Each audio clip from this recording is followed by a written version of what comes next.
Hello, everybody. What a group. What a group. Great to have the Archbishop, is that right? It's really fantastic. Good afternoon. I'm thrilled to be here with so many wonderful friends and supporters to celebrate this very special occasion, Greek Independence Day. Important day, right?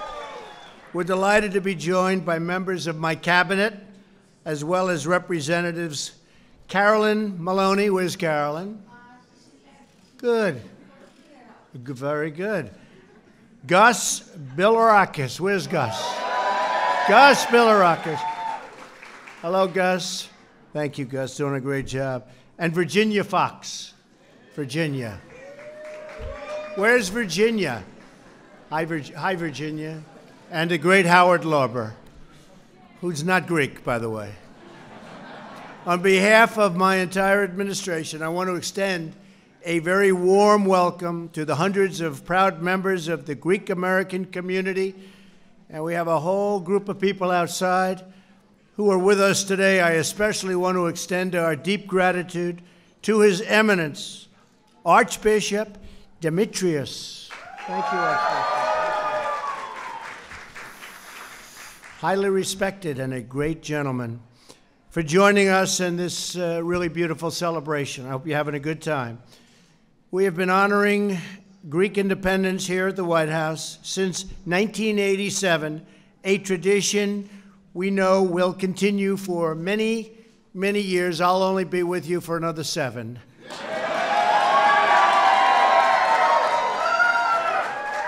Today we commemorate the Greek struggle for independence that began on March 25th, 1821. After almost 4 centuries of foreign rule, brave Greek patriots fought to reclaim their freedom, their sovereignty, and their right of self-determination. The Greek fight for independence enjoyed an outpouring of support throughout the Western world.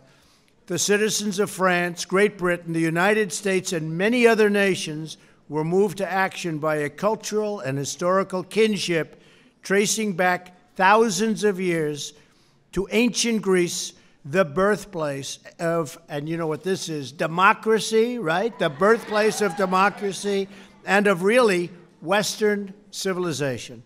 All around us here in the United States, we see the profound influence of Greek culture, art, and philosophy.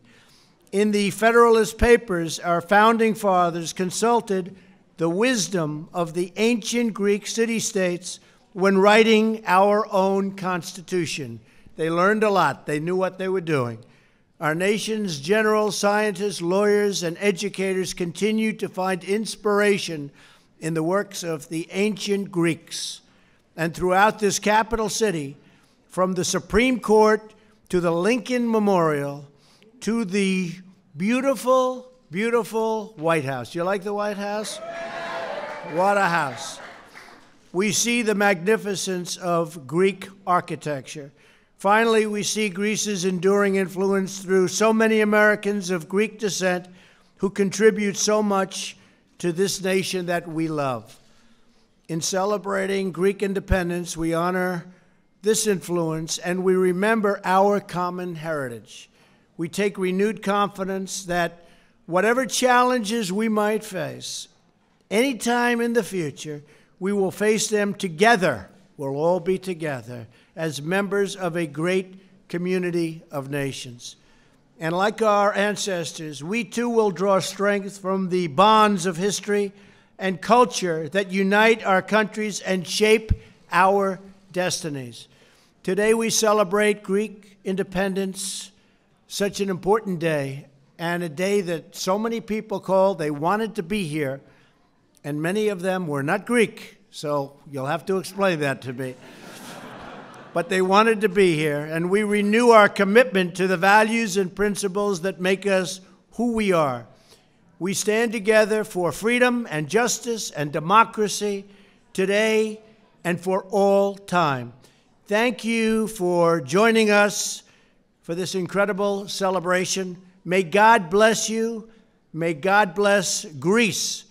And may God bless the United States of America.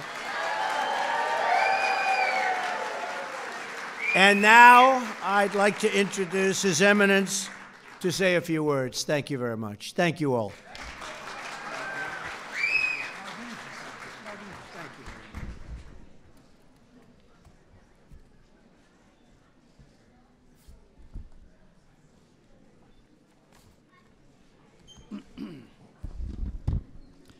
Mr. President, distinguished friends, as a Greek-American community celebrating our annual Greek Independence Day, we are deeply grateful to you, Mr. President, for inviting us to the White House to honor again this special day. By inviting us, you honor not only us Greek Americans, but also all members of the Orthodox Christian faith. Even more, you honor the spirit of freedom and human dignity that dwells in the hearts of all humanity. Our American Declaration of Independence speaks of truths that are self-evident: the equality of all people and their God-given rights, among them the right of liberty, freedom, and self-determination. These truths are ideals that all great faiths and philosophies have maintained as very important values. It is a paradox, then, that such self-evident truths are often the ones that we must advocate most passionately and defend most strenuously, time and time again, frequently with enormous sacrifices. The Greek War of Independence that started on March 25th, 1821, is a prime example of this.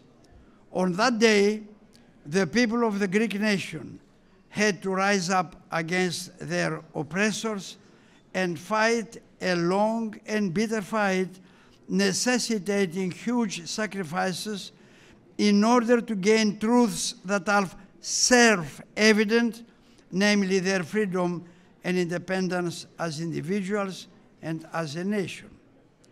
Mr. President, we are grateful that you share these vital American and universal principles.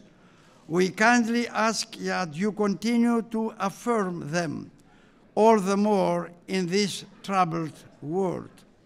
We further ask for your special care and attention to the continuous injustices suffered by our Ecumenical Patriarchate of Constantinople in matters of full religious freedom.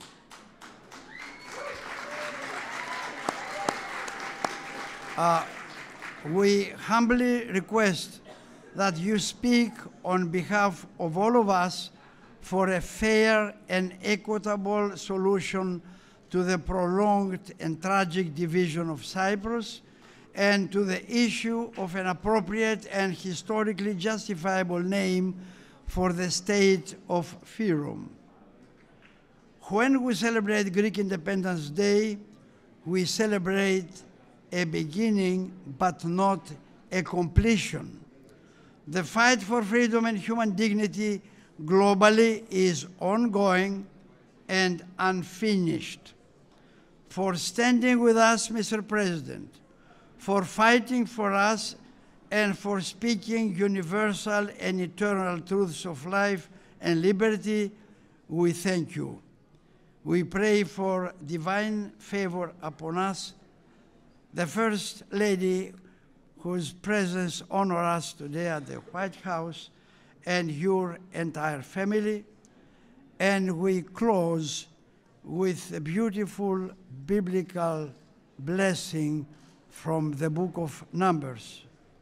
May God bless you and keep you. May the Lord shine his face upon you and be merciful to you. May he lift his countenance upon you and give you peace. Thank you, Mr. President. Thank you. Thank you. so much.